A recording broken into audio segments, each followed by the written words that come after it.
If he did not support Scientology or was hostile to it, he would be declared a suppressive person and Marla would be forbidden to have any contact. At the least he was being handled. As this video shows, Kent Snyder worked regularly and closely with CCHR, actively promoting legislation favorable to them.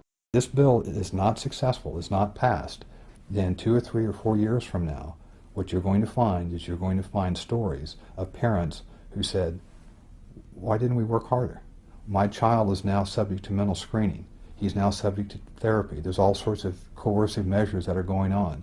So the time is now. Parents need to understand that, and we're going to do everything we can to fight against it. This is important because there is an attempt to rationalize Ron Paul's involvement with CCHR and founding member Dr. Zass as harmless. On the Ron Paul forums, when a supporter points out the Scientology connection, another member tries to spin Zass as a great libertarian who is not a Scientologist nor is sympathetic to Scientology. This is bullshit. CCHR is a branch of Scientology and SZAZS co-founded it. The Church of Scientology would never allow someone they did not control to have that much influence. The CCHR website was registered by Scientologist Amber Smayataki. Most of the board are Scientologists. Zass denies being a Scientologist. A representative writes, sharing this battle does not mean that Dr. Zass supports the unrelated principles and causes of any religious or non-religious organization. This can be true working with most organizations, but as we have shown, Scientology does not work this way. You are either for Scientology or you are against it.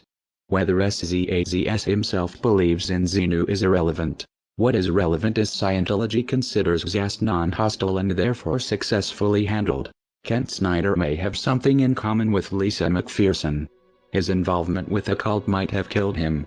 Like Zass, Scientology believes in an extreme version of personal responsibility. That disease is a result of body thetans and it is the Scientologists' fault for not trying hard enough to clear them. If they did, goes the theory, they would be free of disease. Zass doesn't push body thetans, but he does promote a dangerous distorted idea of mental illness that has the same potential effect, discouraging people from getting help because according to him any problems they have are imaginary. The CCHR was created in 1969. Founded by the Church of Scientology and by famous renegade psychiatrist Dr. Thomas Zass. From day one, most or many of the senior leadership of the CCHR have been Scientologists. And for Zass, and of course this has been taken on big time by Scientology, therefore mental illness is not real illness. It is possible Kent Snyder's untreated illness and death was a result of adopting the Scientologist beliefs that his illness was his fault or not real. It would explain why he had no health insurance. Many Scientologists don't.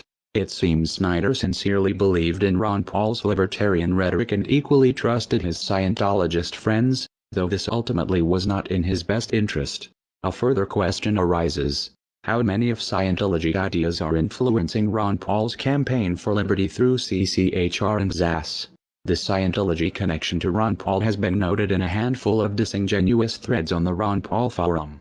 They are disingenuous because they ask questions a Google search can answer in seconds, yet few people link to these results. The threads are phishing members to see how much Paul supporters know about the connection, and when someone appears knowledgeable, the information is spun. In one of these threads, Scientologists in Clearwater are praised for organizing one of Ron Paul's events in 2007. The writer clearly doesn't understand the significance of saying Scientologists and former Scientologists are involved. It's possible he is confused or misinformed. It's also possible Scientologists are lying about no longer being in